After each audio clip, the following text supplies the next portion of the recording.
Today we're talking about how not to do it. This is episode 917 of the Daily Sales Message podcast, where every single day I share a piece of simple and actionable advice. It's designed to help you feel more confident and sell more stuff too.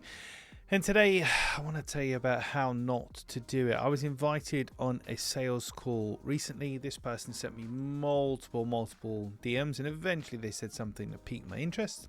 So I responded back to them. The call was booked in. I arrived to the call early, a Zoom call, and I got this meeting is being recorded notification. So the call was being recorded without my consent, and I couldn't even stop it. So I had to wait to get on the call with the person and mention that to them, because I don't think that's a very good idea. And then when the person did start speaking to me, they spoke at me. They didn't really ask me anything at all. Bear in mind, they're trying to sell whatever they were selling to me.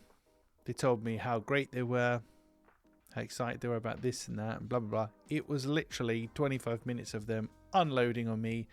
And then eventually they started asking me some questions, and it was just a massive turn-off. So it was a reminder that, as flippant as it might be, as obvious as it might be, talking about your buyer and focusing on them and letting them have their space and being nice and considerate and not recording things without asking people and all these seemingly basic things are real fundamentals that should happen.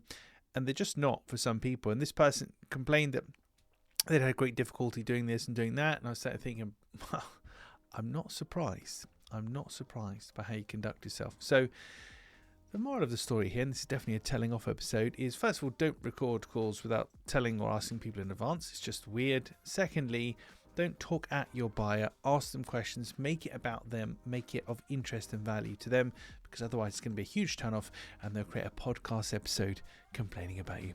Right, that's it for this episode of the podcast. Thank you for listening or watching all the way to the end. I'll catch you tomorrow for a more upbeat and less whingy edition of the Daily Sales Message podcast.